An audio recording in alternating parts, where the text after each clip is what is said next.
ഇപ്പോഴേ ഞാനിന്ന് കോടതിയിൽ നിന്നപ്പം രണ്ട് ക്ലയൻസ് ഇങ്ങനെ അവിടെ വെളിയിൽ നിന്ന് ഇങ്ങനെ സംസാരിക്കുന്നത് കേൾക്കാനിടയായി.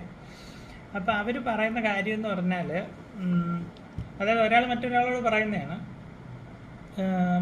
എൻ്റെ വക്കീൽ പിന്നെ ഫീസ് ചോദിച്ചായിരുന്നു, അപ്പം ഞാൻ കൊടുത്തില്ല.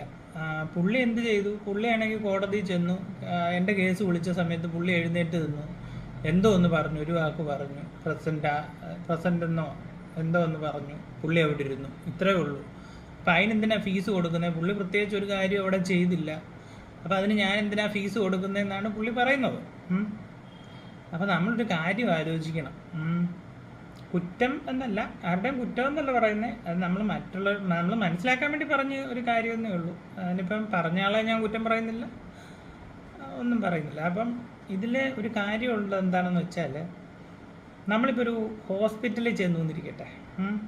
അപ്പോൾ നമ്മൾ അവിടെ ഡോക്ടറെ കാണാൻ കൺസൾട്ടേഷൻ ഫീസ് കൊടുക്കാറുണ്ട്. അപ്പോൾ ചിലപ്പോൾ ഓരോ ഹോസ്പിറ്റലിൻ്റെ അനുസരിച്ചായിരിക്കും, ഓരോ ഡോക്ടേഴ്സിൻ്റെ അനുസരിച്ച് 200 500 അങ്ങനെ ഓരോ ഹോസ്പിറ്റലിൻ്റെ അനുസരിച്ച് നമ്മൾ എമൗണ്ട് കൊടുക്കാറുണ്ട്. എന്നിട്ട് നമ്മൾ ഡോക്ടറെ കാണും, ഡോക്ടർ നമ്മളെ ഒന്ന് ചെക്ക് ചെയ്യും, പിന്നെ എന്തെങ്കിലുമൊക്കെ ചിലപ്പം എന്തെന്ന് സ്കാനിങ്ങോ അങ്ങനെ എന്തെങ്കിലും കാര്യത്തിനൊക്കെ വിടും. അപ്പം നമ്മുടെ കയ്യിൽ നിന്ന് ഇരട്ടി പൈസ ആയിരിക്കും ചിലവാകുന്നത്. 200 രൂപ 500 രൂപ ഡോക്ടറെ കാണാൻ കൺസൾട്ടേഷൻ ഫീസ് കൊടുത്തു. അത് കഴിഞ്ഞിട്ട് ചിലപ്പം സ്കാനിങ് ഇതിനൊക്കെ പറഞ്ഞു വിട്ടാൽ 2000 5000 ഒക്കെ ആയിരിക്കും. ഇതെല്ലാം നോക്കിയിട്ട് വരുമ്പോൾ നമുക്ക് ചിലപ്പോൾ ഒന്നും ഇല്ലെങ്കിൽ ഒരസുഖവും ഇല്ല. അപ്പം നമ്മൾ എന്ത് പറയും? ഡോക്ടർ ശരിയല്ല, അല്ല ഡോക്ടർ ഒന്നും ചെയ്തില്ല, ഡോക്ടർ ഒന്നും നോക്കിയില്ല, വെറുതെ എന്നെ അത്രയും വിട്ടു, എൻ്റെ കയ്യിൽ നിന്ന് ഇത്രയും പൈസ ചിലവായി. അപ്പോൾ ആ ഡോക്ടറിനെ നമ്മൾ കുറ്റം പറയുമോ? അല്ലെങ്കിൽ നമ്മൾ ആ കൊടുത്ത കൺസൾട്ടേഷൻ ഫീസ് നമ്മൾ തിരിച്ചു മേടിക്കുമോ? ഇല്ലല്ലോ. നമ്മളത് സാറ്റിസ്ഫൈഡ് ആണ്. അതേപോലെയാണ് ഒരു അഡ്വക്കേറ്റ്.